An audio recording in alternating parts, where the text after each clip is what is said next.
Good morning everybody. In this session we will be discussing about some basics of exercise physiology. We will be discussing about the second wind also in this session. This session will be discussing about the different energy system, a brief idea about the different energy systems of the body. We will be discussing about what is lactate threshold and oxygen deficit and debts. Again, we will be in the next thing we are going to discuss about here is the regarding aerobic and aerobic exercise. What is VO2 max and which are the different types of skeletal muscles, which are the characteristic of skeletal muscle, what is conditioning, what is deconditioning, which and what is meant by endurance and what is second wind.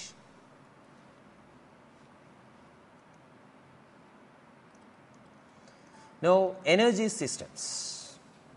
There are three types of energy systems are seen at the body. These are ATP PCR system or ATP creatinine phosphate system. Second system is the lactic acid system and third one is the aerobic system. ATP PCR system, it is also called immediate system. It is a lactic system, lactate will not be produced, and it is also called creatinine phosphate system or phosphogen system. The second system, energy system, is the lactic acid system. It is the anaerobic glycolysis system. Here glycolysis occurs, but it is anaerobic glycolysis, and it is also called lactic acid system because end product of this system is that is accumulation of lactic acid. There is accumulation of lactic acid may be seen at this by this system. The third one, the third system is the anaerobic system. That is, here there is usage of oxygen. This is called aerobic system. That is called aerobic glycolysis.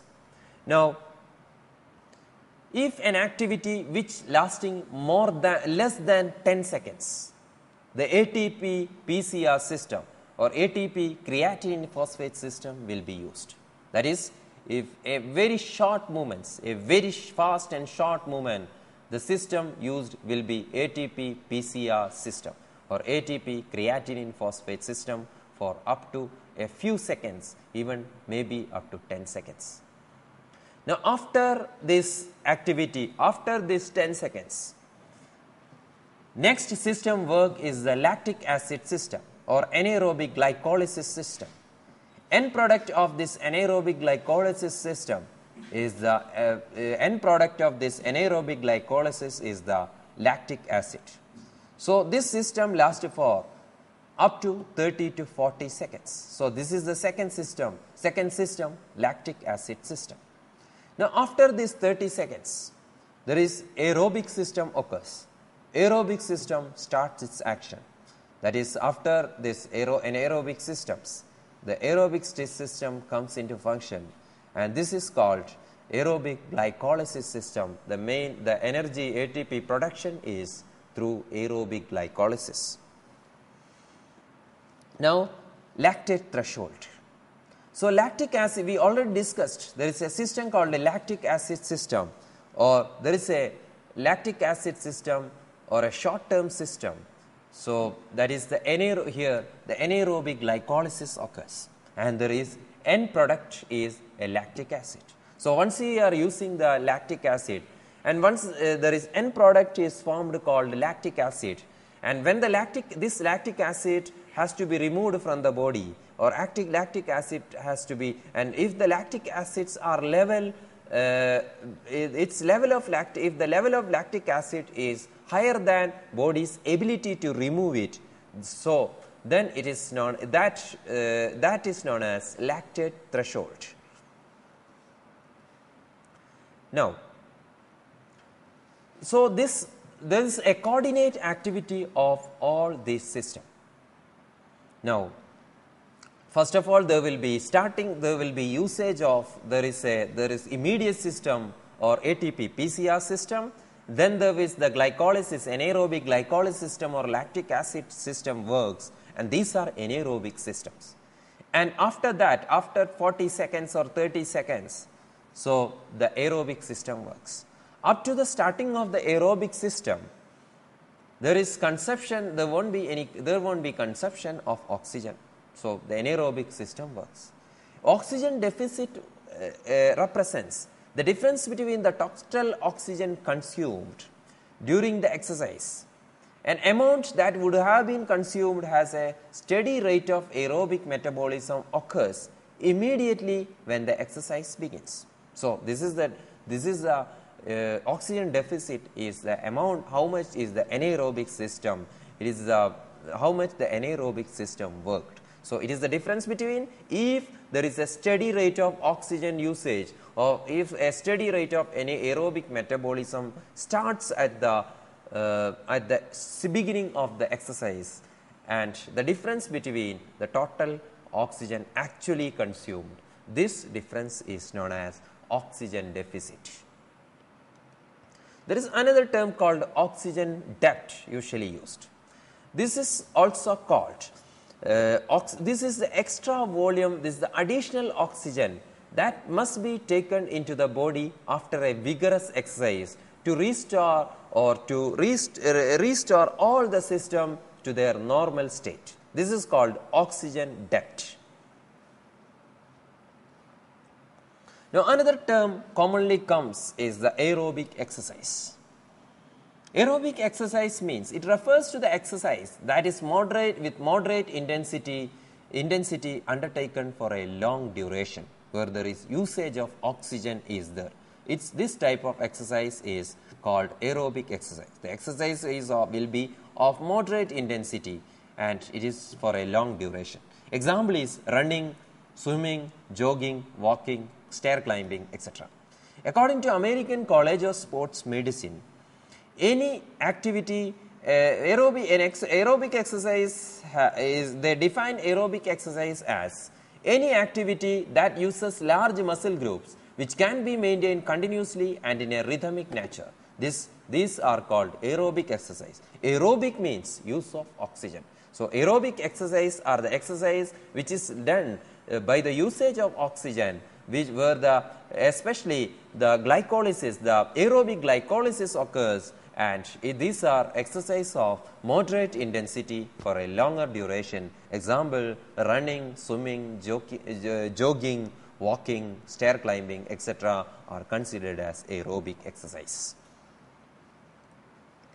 So, what are the benefits of aerobic exercise? It increases the maximal oxygen consumption.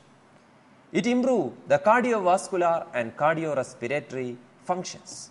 So, aerobic exercise improves cardiovascular and cardiorespiratory functions. It increases the maximal cardiac output. It increases the blood volume and oxygen carrying capacity. It decreases the workload of heart for a given submaximal exercise intensity. So, it increases the maximal cardiac output, it increases the blood volume and decreases the workload of heart.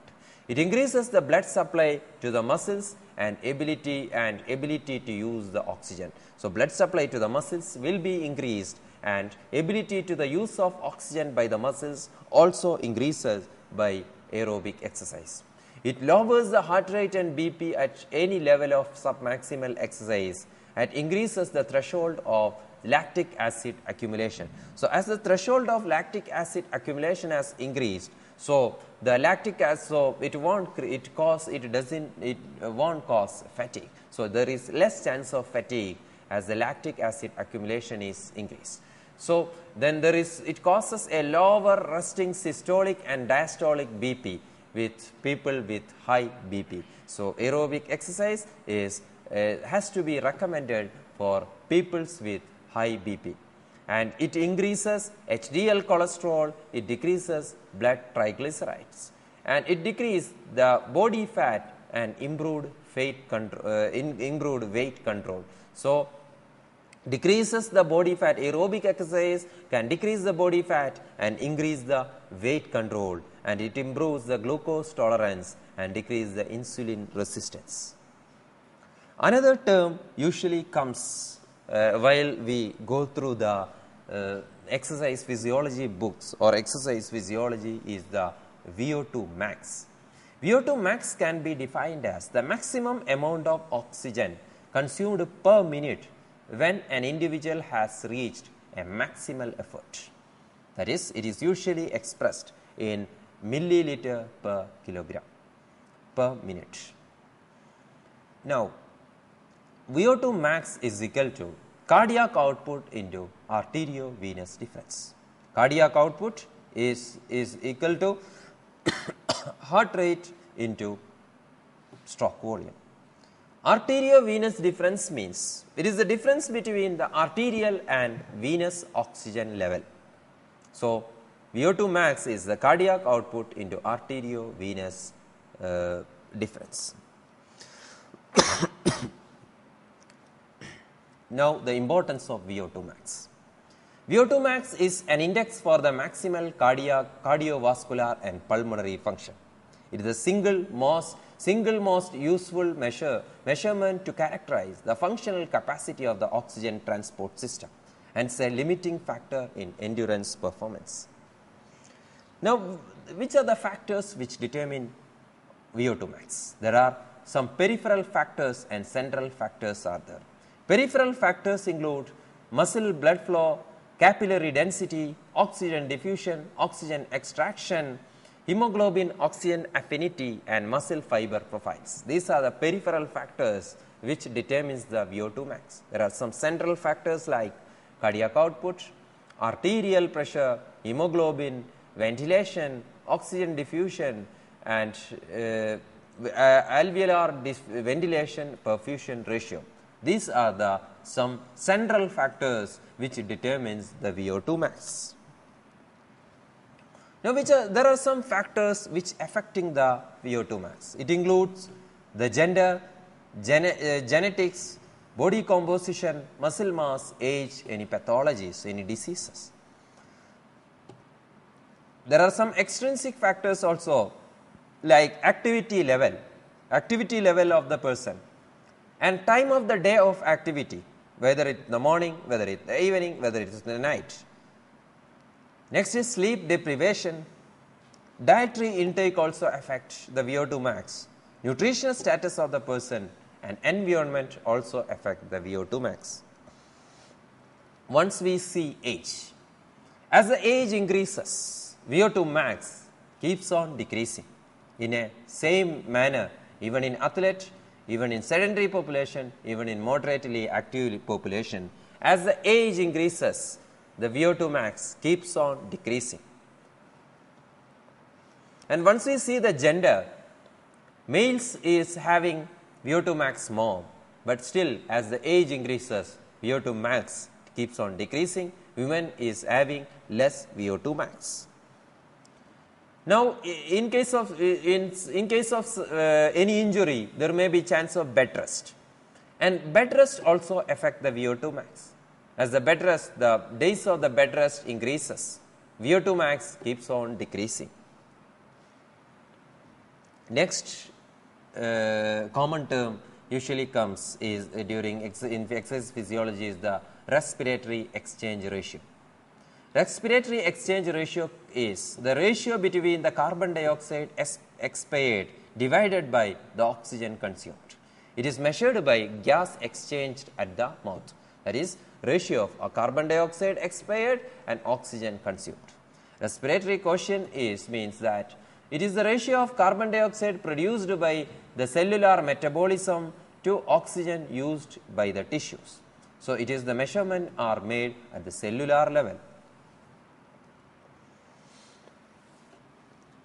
Next is regarding the skeletal muscle fiber type. Usually, we already discussed regarding the structure of the muscle, there are usually two different types of muscle fibers are present in the body.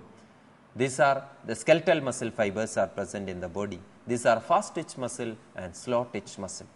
Slow twitch muscles are also called type 1 muscles, and fast twitch muscles are called type 2 muscles. Again, fast twitch muscles are two different types, type 2A and type 2B.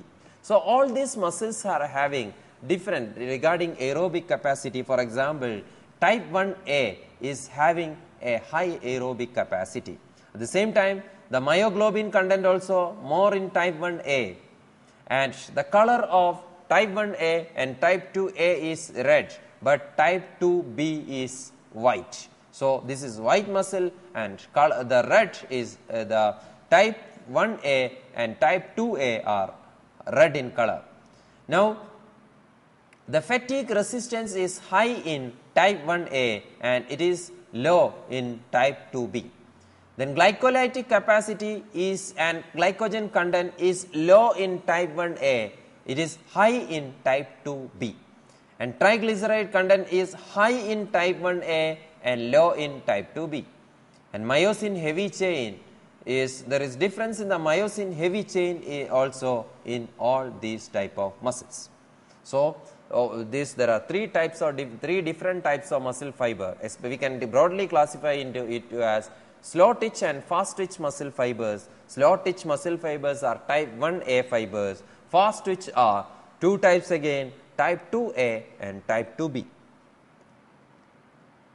Now, we used to hear the term, another term we used to hear in exercise physiology is the conditioning. Conditioning means it is the augmentation of energy capacity of the muscle by means of exercise program. It is nothing but we are training the person or we are training the muscles by using different types of exercise program. This is called conditioning. Now, there are different principles of conditioning. For example, there are around lots of principles regarding conditioning. Some principles are specificity principle, adaptation principle, overload principle, reversibility or detraining principle. That is, once we are giving conditioning, it may be a strengthening exercise, it may be a flexibility exercise, it may be a mobility exercise, it may be a stretching techniques, it may be any other exercise. We can incorporate n number of exercises, different types of exercise, what we need exactly depends upon what type of conditioning we need. So, conditioning means it is the augmentation of energy capacity of the muscles by means of exercise. Now, the principles are the specificity principle, adaptation principle, overload principle, reversibility or detraining principle. Specificity principle means if you are giving a training, if you are giving a conditioning program, it should be specific. Then only, for example, a mobility exercise cannot give you a strength. A strengthening exercise cannot give you mobility. So, that is called specificity exercise. For example, if you need to improve the range of motion, you have to go specifically the range of motion exercise. If you need the flexibility of the muscle, a strengthening program cannot help you to improve the flexibility of the muscle. You have to go for stretching or the exercise which is specific to the flexibility to improve the flexibility. And for example, if you want to improve your strength, if you want to improve the strength of a muscle, you have to go for the strengthening program. There is no other way. Stretching does not improve your strength. So, this is known as specificity principle. Second principle is the adaptation principle. Whenever you are giving a stimulus, there will be adaptive changes will be there. This is called adaptation principle. Now, overload principle. Once you are giving a load, there will be adaptation, there will be changes, there will be response. According to the response, there will be changes. And if you are keeping the same stimulus for a long duration of time, there won't be much changes. In order to get more changes, you have to overload. For example, if you are giving a strengthening exercise, strengthening with 2 kg of weight, and if there will be a response there will be a changes or adaptation from the muscles. Now, if you are giving the same 2 kg, there won't be more changes. So, in order to increase more strength, you have to increase the weight, you have to overload, then only there will be change. This is called overload principle. Now, reversibility or detraining principle. For example, if you are training for a long duration of time and if you are stopping your training, there is chance of deconditioning or detraining or reverse. This is called reversibility. So, this reversibility has to be avoided, the proper training program. For example, if you are training for a long period of time and you are taken a rest, you got an injury or you are in prolonged bed rest. So, whatever the training we have done, its effect will go off. So, once if there is a prolonged bed rest, all the effect of training will go off. This condition is called deconditioning. So, there will be decrease in the muscle mass, there will be decrease in the strength, there will be decrease in the cardiovascular function, there will be decrease in the total blood volume, there will be decrease in the plasma volume, there will be decrease in the heart volume, there will be decrease in the orthostatic tolerance, there will be decrease in the exercise tolerance, and there will be a decrease in the bone mineral density. So, whenever you are doing, if you are doing a prolonged bed rest, so this all the activity, all the effects which you have done by the conditioning will go off, and this condition and this condition is known as deconditioning. Next term we used to discuss in exercise physiology is the endurance. Endurance can be defined as ability to work for a prolonged period of time, or we can define it as ability to resist fatigue. Now, once we are endurance, in common term we call is endurance as stamina. That is, there are two types of endurance are there. The first one is muscular endurance, second one is cardiovascular endurance. So, once if your muscle can work for a prolonged period of time, it's called muscular endurance, and if your cardiovascular system can do work effectively for a prolonged period of time during the aerobic exercise or during jogging, running, etc. This is called cardiovascular endurance. So, muscular endurance means it is the ability of an isolated muscle group to perform repeated contraction over a period of time. So, endurance, there are two types of endurance. Endurance is the ability to work for a prolonged period of time and ability to resist fatigue. There are two types of endurance are the muscular endurance and cardiovascular endurance. Next term usually comes in exercise physiology is the second wind. Usually, once you are doing a prolonged period of running, especially distance running, for example, marathon or road running, whatever, when the athlete become tired, he become out of breath, he suddenly find a strength and press upon its top performance with legs exertion. This is known as second wind. That is, it is a phenomenon in distance running where the athlete who is too out of breath and tired to continue suddenly find a strength and to press and goes his top performance with less exertion. This is known as second wind. Some researchers are saying that it is purely psychological. But some researchers are saying that second wind is the result of body finding the proper balance of oxygen to counterbalance building up of lactic acid in the muscle. Other researchers are claiming that the second wind are due to endorphin production. So, anyway, the second wind is the person suddenly find a strength and reaches his top performance once he is out of breath. This is called second wind, and some researchers still doubting that it's not there is no physiological changes, it's only psychological changes, and some scientists are saying that there is body find out a proper balance with oxygen to counterbalance the build-up of that is lactic acid, which is the fatigue producing factor, and others claim that second wind is due to endorphin production.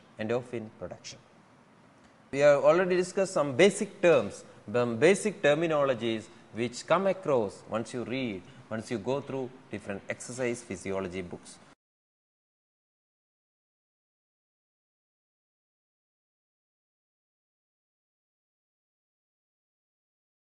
Welcome back. In this session, we will be discussing about the energy systems of the body. Before we start the energy system, one of the most common law of thermodynamics, that is law of conservation energy. All of us know that law of conservation energy states that energy cannot be created or destroyed.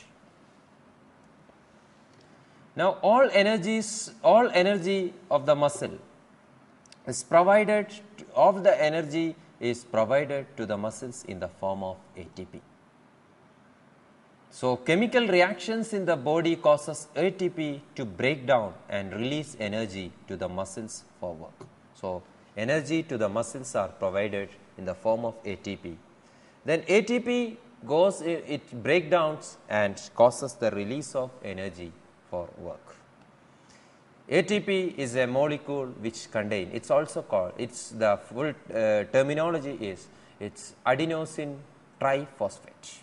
By the name itself, it contain, we can understand that it contain a molecule of adenosine and 3 phosphate molecules. ATP consists of adenosine, it is composed of, again adenosine composed of an adenine ring and ribose sugar and 3 phosphate groups. So, that is called an adenine ring and ribose sugar forming an adenosine and 3 phosphate molecules forming triphosphate, and it is known as adenosine triphosphate or ATP. Now, ATP is it is the form of energy which is given to the muscles, and it is the energy for the muscle contraction. And it is the energy for the movement of the muscle, it's all the movements, all the energy for the muscles and muscles, for the movement of the muscles is in the as a molecule like called ATP. And how body uses that stored ATP. Now, ATP, what it's, I told you there is an adenosine molecule and 3 phosphate molecule. In order to release energy, ATP has to be broken down. ATP has to be broken down to ADP and phosphate molecule, that is adenosine diphosphate and a phosphate molecule, that is ATP breakdown into ADP and P, that is phosphate or phosphate molecule. And the energy is released allows for this energy released will allow for muscle contraction. Now, how this ATP, that is once the ATP is used, the amount of energy ATP will get depleted, or the stored energy that there should be resynthesis of ATP. So, in order to resynthesis ATP, there should be some fuel. So, fuel and the fuel is from carbohydrates, fats, proteins and creatinine phosphate. These fuels resynthesize ATP, resynthesize ADP back to ATP. These fuel sources resynthesize free phosphate molecule back to ATP. So, free phosphate molecule and ADP joins together and forms the ATP. Now, resynthesis of ADP back to ATP, that is first of all adenosine ADP with the help of it, or we already discussed how it is getting resynthesized, that is ADP is with the help of carbohydrate, fats, proteins or creatinine phosphate, ADP attached with the phosphate molecule and gets the ATP. Now, once we are doing movements, there are different ways we does the movement. We may do the movement in a quick powerful way, or we may do in a the movement in a grace coordinated way, and the movement may be a movement sustained for many hours. Now, and everything depends upon the capacity to produce energy. So, there may be the person may be even in sports also, there may be, once we correlate with this movement with the sports also, there will be quick and powerful movement, there will be coordinated graceful movement, there will be sustained movement for many hours. So, 3 ways human moves. Now, quick movements which last for a few seconds, there will be movements with coordinated reduced speed movement which last for a few minutes or several minutes, and there will be a reduced intensity movements which last for several hours. For each activity, the body uses different types of energy systems. Now, all these activity, if it is a fast activity, or if it is a coordinated with slow speed movement, or if it is a long lasting movement, for all these movements energy is required, and it is supplied by some energy systems of the body. Now, energy systems of the body, there are three types of energy systems. This already we discussed once we discussed the introduction, once we were doing the introduction. So, there are three types of energy systems are commonly seen in the body. These are, we can broadly classify it into as two. First of all, aerobic system and anaerobic system. Then anaerobic system is again two types of system, an immediate system and a short term system. Now, the immediate system is also called ATP PCR system or ATP creatinine phosphate system. It is the immediate system. It is also called alactic system mainly because the lactic acid won't be produced at this type of anaerobic activity, and it is also called creatinine phosphate system or phosphogen system. So, it is the immediate system which lasts for few seconds, 2 to 3 seconds for an abrupt speedy activity. So, the first system is the ATP PCR system or ATP creatinine phosphate system. It is the fastest system. Second system comes into action is the lactic acid system. It is also called, it is anaerobic system. It is anaerobic again. It is also called anaerobic glycolysis system.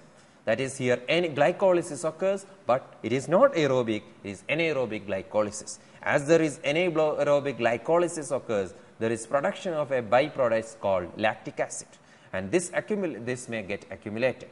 So, lactic acid accumulation may cause fatigue of the body. So, this lactic acid has to be removed properly, otherwise the body may get fatigued. So, because of the production of lactic acid as byproducts, the system is also called lactic acid system. And the third system is the aerobic system. It is the aerobic glycolysis. Here we uses oxygen. So, this is by the glycolysis, which is exactly aerobic. There won't be production of lactic acid in this system also.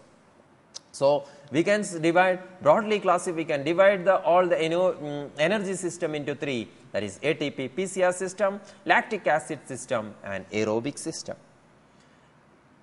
Now, in all these systems, the type of energy used will be ATP. The type of energy used and interplay between them depends upon the frequency, duration and intensity of the activity and fitness level of the individual, and ATP uses in all these energy systems. Now, once we see the three systems, for the activity which is lasting for 2 to 3 seconds, even maximum up to 10 seconds, the ATP PCR system or immediate system will be used. It is for short bouts of activity. So, the first 2 to 3 seconds or even up to the 10 seconds, even the ATP PCR system will be used. So, now after that up to 40 seconds, the lactic acid system works. That is, lactic acid, there is production of lactate will be there, and after the 40 seconds, then for an aerobic system comes into play. Now, we will go through what is ATP PCR system. So, it is a combination of ATP and creatinine phosphate makes up this system. Now, we already discussed breakdown of ATP breakdown into ADP and phosphate for the release of energy. Now, ATP, once we uses the ATP, there is depletion of the ATP. So, this has to be resynthesized. So, ATP is converted into ADP and phosphate, and there will be release of energy. Now, ADP and phosphate must be reformed, that is, must be rebound to form the ATP for a continuous muscle action. Now, the fuel for this is creatinine phosphate. So, creatinine phosphate provide the energy for free phosphate to be reattached with the ADP molecule to form the ATP.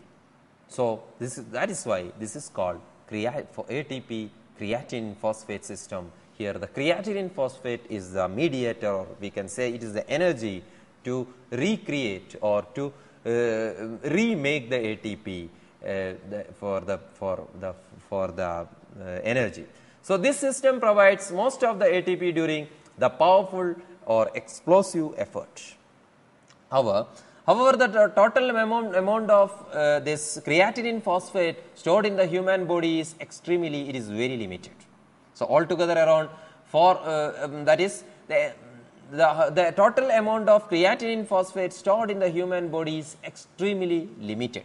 So, energy released from the breaking down of ATP also required to resynthesize the creatinine phosphate. Nevertheless, this process will be carried out when the human body is in the recovery phase, and to complete the ATP PCR system, the complete ATP PCR system can provide around 5.7 to 6.9 kilocalories of energy, and which can maintain up to 10 seconds of maximal effort. So, this much of energy will be used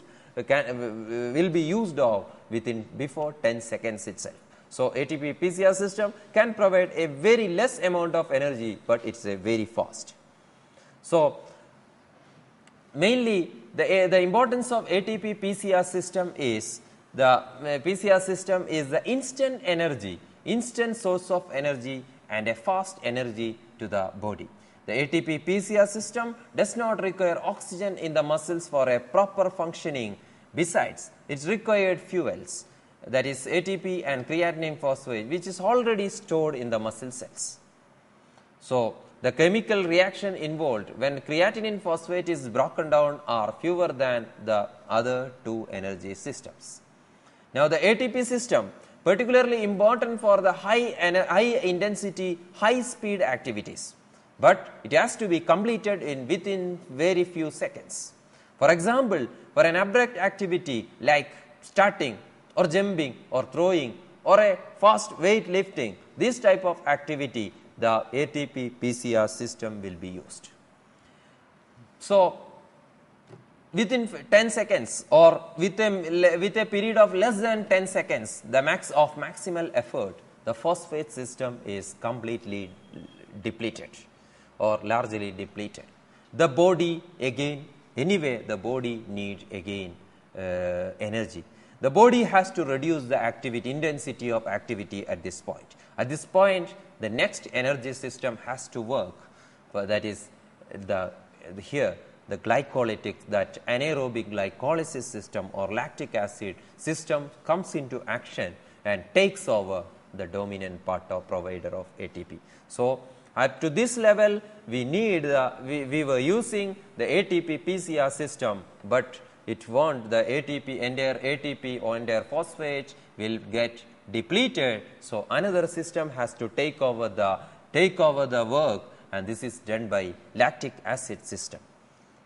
So, once we see the ATP PCR system or ATP creatinine phosphate system, it is highly used for high intensity jumping, throwing activities and uses the storage of phosphocreatine or creatine phosphate to remake ATP, and creatine phosphate instantly available but runs out quickly and only maximum up to 10 seconds, usually it is 2 to 3 seconds, and if the activity lasts longer than 10 seconds, ATP must be remade by some other means, and the mean is the lactic acid system or anaerobic glycolysis system. Now, the second system just after aerobic system, the immediate system or creatinine phosphate system is the anaerobic system. It is used for high intensity exercise near maximal effort. For example, if a person is running a 100-meter sprint or a 50-meter swim, this person, he uses the immediate system, then he uses the lactic acid system. Again, the lactic acid system, it's an anaerobic system, and the byproduct formed in this lactic acid system is the lactic acid. Now, this lactic acid is the byproduct of this lactic acid system, but the production of the lactic acid, accumulation of the lactic acid causes, the researchers are saying that accumulation of the lactic acid causes causes fatigue.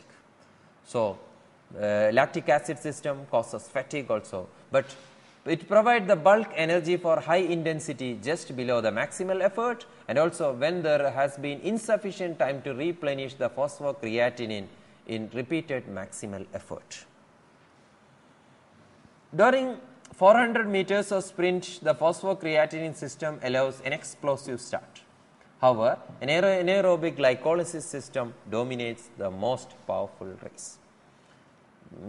Dominates in during for example, during a 400 meters of sprint, phosphocreatinine system or the immediate system allows him for an explosive start or a faster start, but the anaerobic glycolytic system or lactic acid system dominate for the next that is dominate the most of the races.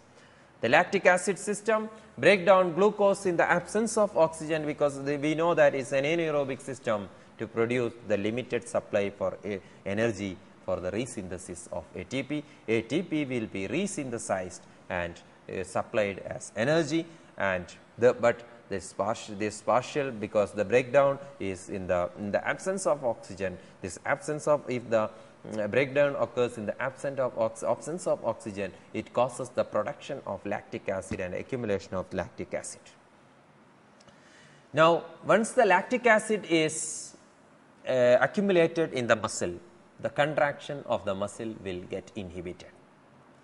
Now, up to a level, body can tolerate the level of increasing level of lactic acid, until if the level is higher than that ability to remove it is called lactate threshold. When lactic acid levels are greater than its body's ability to remove. So, when the lactic athletes passes this threshold, they should slow down. For example, for a player, a trained athlete may not hit the threshold until near finish. An unfit, for example, a runner who won't fit this threshold, who won't hit this threshold until he finishes his finishing point. But an unfit player, he may hit the threshold much earlier and he may get fatigued. So, a proper training is also important. So, athlete will slow down its activity once it reaches the lactate threshold, because there will be chance of fatigue. There will be fatigue because lactate accumulation inhibit the muscle contraction and the muscle get fatigued. So, we already discussed regarding the lactic acid system. Body uses stored fuel glycogen to remake, that is, but it is in the absence of oxygen, and it causes so what is happening is that there will be byproducts called lactate, and hydrogen ion also released, and it inhibits the muscle contraction. So, if the work is more than that, there may be production of lactic acid and it may cause produce fatigue. So, the body has to switch into another system where the lactate is not produced, and the system is called aerobic system. Aerobic system is used for the activities that require a more sustained and plentiful supply of energy. This system uses carbohydrate, fats and proteins, sometimes protein in the presence of oxygen. This produces large amount of energy for ATP resynthesis. So, these food products, especially the carbohydrate foods, especially the carbohydrates, fats and sometimes proteins combine with oxygen and produces energy, and byproducts of carbon dioxide and water which can easily be removed. So, it is a very sufficient system because there is no production of lactate, and the byproducts of this system is carbon dioxide and water. This can be easily removed. So, it is one of the most efficient system. So, during rest, fats are the primary fuel during exercise, carbohydrates are the primary fuel, depends upon duration and intensity of exercise. For example, Submaximal activities of low intensity where energy demands are very low. For example, a lawn ball, slow walking, fats provide the major fuel. But submaximal or maximal activity with higher intensity, for example, running, swimming, intense team sports, etc., carbohydrates are major fuel. So, the fuel is different in the aerobic system. We will go through the go back to the aerobic system again. It is the system where we uses oxygen, that is aerobic glycolysis occurs, and the byproduct is usually oxygen, carbon dioxide and water. So, this can be not like lactate, or this can be easily removed. Carbon dioxide and water can be easily removed from the body. So, it is one of the most efficient energy system, and the energy used for this in this system depends upon the fuel used for this system is usually carbohydrates and fats and sometimes proteins, and depends upon the activity, intensity of activity and duration of the activity. It depends on, for example, which fuel is used varies.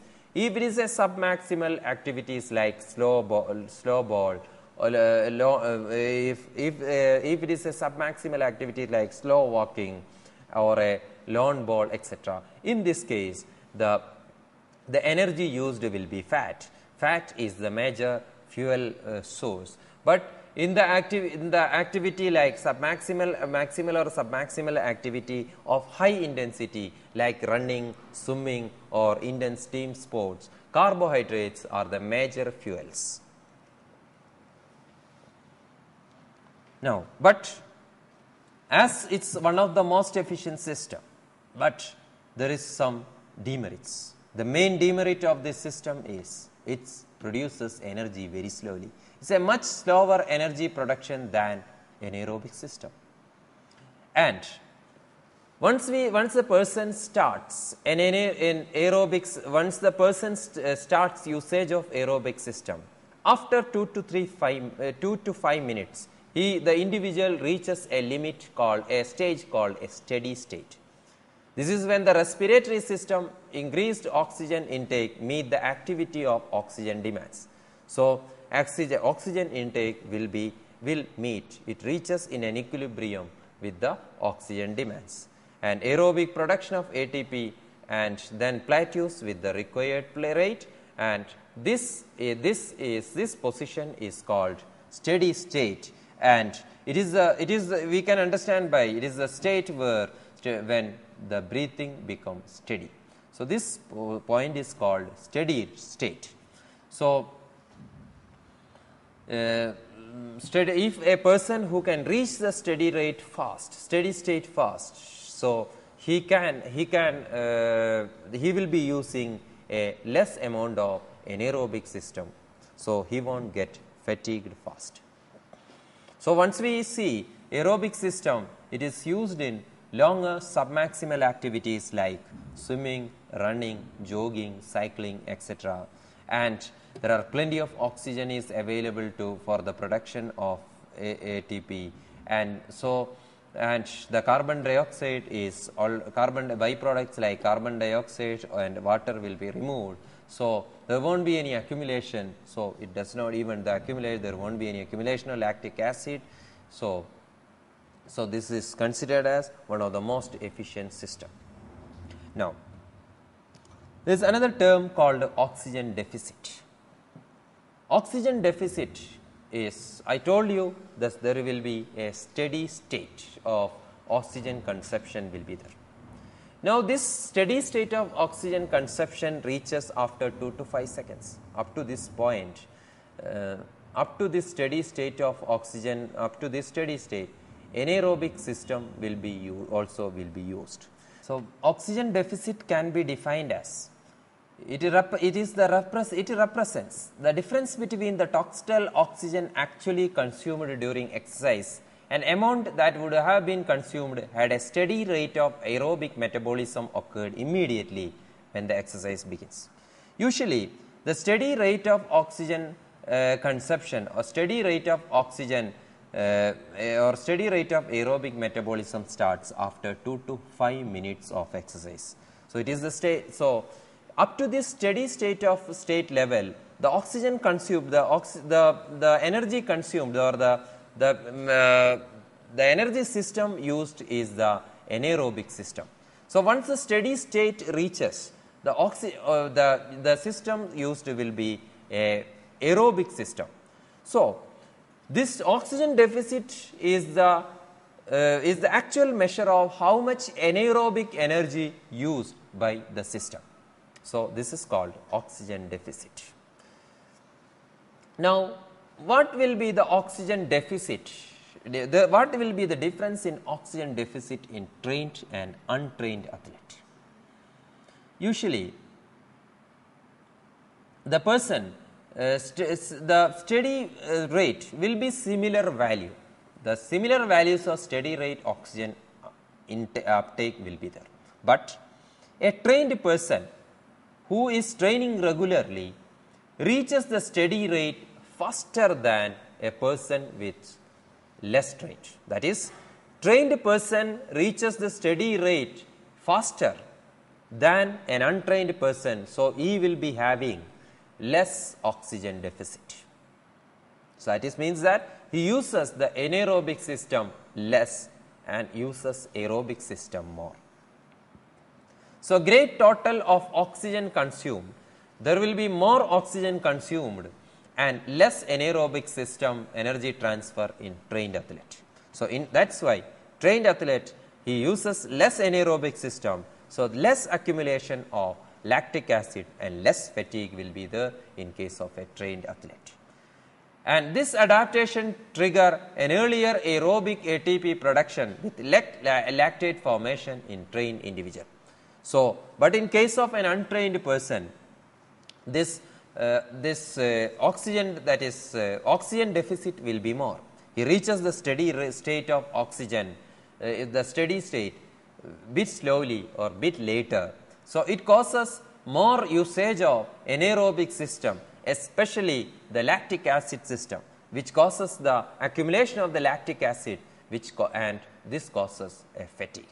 So, lactate formation. So, that is the difference between the oxygen deficit. Oxygen deficit of a untrained individual will be more and oxygen deficit of a trained individual will be less. Now, another term usually discuss once we discuss the energy system is the oxygen depth. Oxygen depth is the oxygen taken used after a vigorous exercise. That is, in the additional oxygen that must be taken into the body after vigorous exercise to restore all the system to their normal state is called oxygen depth. That is, the oxygen used after the extra oxygen used after a vigorous exercise is called an oxygen depth. Now, what are the causes for excess post-exercise oxygen consumption after an heavy exercise? The first thing is that we used ATP for the production of energy. Now, this ATP has to be resynthesized, and we used the creatinine phosphate in the immediate system. This creatinine phosphate also has to be resynthesized. So, this oxygen will be used for especially this resynthesis. Now, resynthesis of blood lactate to glycogen has to be done through the name of the cycle is called Cori cycle. So, we use oxygen will be used for this purpose also. There is oxidation of blood lactate in the energy metabolism. Then there should be restoration of oxygen in the blood, tissue fluid and myoglobin. So, for this purpose also oxygen will be used after exercise. Thermogenic effect of elevated core temperature, and there will thermogenic effects of hormones like catecholamine, epinephrine and norepinephrine. And there will be increased in pulmonary and circulatory dynamics and other elevated levels of physiological function. So, these are the causes for the excess post-exercise oxygen consumption after heavy exercise. So, in this session, we discussed about the energy systems. We discussed about the 3 different types of energy system, and ATP is the it is the energy for the muscles. ATP which contain adenosine, and adenosine which contain adenine ring and ribose sugar, and a triphosphate, that is 3-phosphate molecule, and this energy will be used for muscle contraction and activities. So, this energy has to be restored for in the energy system. So, for this purpose, for 3 energy systems are available. These are, we already discussed, that is, these are ATP PCR system. This is also called immediate system, where lactic acid won't be produced at this system, and this is called immediate system. It is last for 2 to 3 seconds. It's last for 2 to 3 seconds and maximum up to 10 seconds. This system is called ATP PCR system. Here creatine phosphate is the to change the remake the ATP, but it deplete the creatine phosphate deplete fast. So, the system has to be replaced by the second system, that is lactic acid system, comes into action. That is lactic acid system, it works till 30 to 40 seconds. So, but the one demerit of this system, again it is an anaerobic system, and one demerit of this system is the production of the lactate, which causes the lactate causes inhibition of the muscle activity, and it causes fatigue. So, there will be production of the lactic in the lactic acid system, there will be production of the lactic acid. So, this is the negative thing in the lactic acid system. After this 30 to 40 seconds, the aerobic system, one of the most effective system, comes into action, but it produces energy slowly when compared to other system. But the main merits of this system is regarding its byproduct. The byproduct is not lactic acid. Here aerobic glycolysis, the byproduct is the oxygen and water, which can be removed very fastly. So, it does not affect this lactic acid system, this aerobic system does not cause fatigue. So, there are these are the 3 different types of systems used by the 3 types of energy system used by the body. So, that is all about the energy systems. Thank you.